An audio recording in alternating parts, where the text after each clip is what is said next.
I'm Jiten Yumnam from Manipur. Right now, Manipur is embroiled in multiple layers of conflict situation.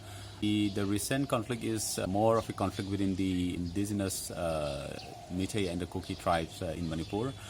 And this conflict has led to major humanitarian crises with several communities, including women, children, elderly from both communities displaced, of more than 60,000 people displaced in various districts in Manipur. The violence and the humanitarian crisis is, despite the fact that Manipur is one of the most militarized region across Asia region. The Indian Army has been deployed in Manipur extensively under the Armed Forces Special Powers Act of 1958 to counter the indigenous armed self-determination movement in Manipur. One of the major complaints in Manipur is the partisan role of the Indian Army during the conflict situation.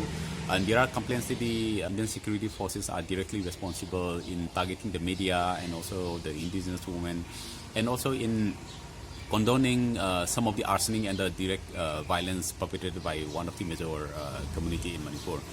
And at this point of time, it is extremely important that the government of India take an urgent step to end violence within the Kuki and the Meitei community in Manipur. It is extremely important that the humanitarian crisis suffered by both Meitei and the Kuki communities are being responded so that all the displaced people are able to return back to their original home in different parts of Manipur.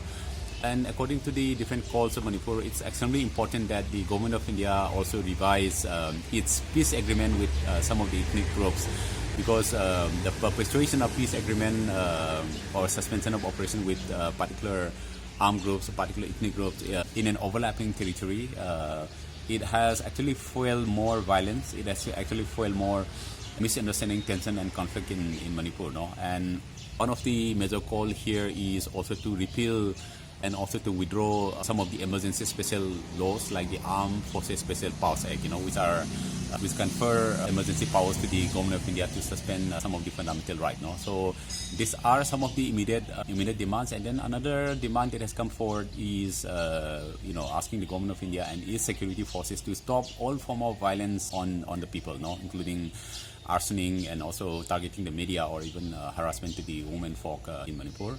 So that's been one of the major demands here.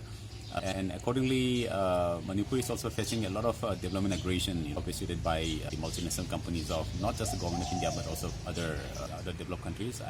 And this also contributes in fueling more conflict and more misunderstanding among the different indigenous communities. It is important that the government of India stop all forms of development aggression targeting the indigenous people's land and territory in Manipur. At this point of time, what is most important is to take urgent and immediate action to stop violence and also to foster peace and normalcy in Manipur at this point of time, and also to tackle the humanitarian crisis pervading in Manipur. Thank you very much.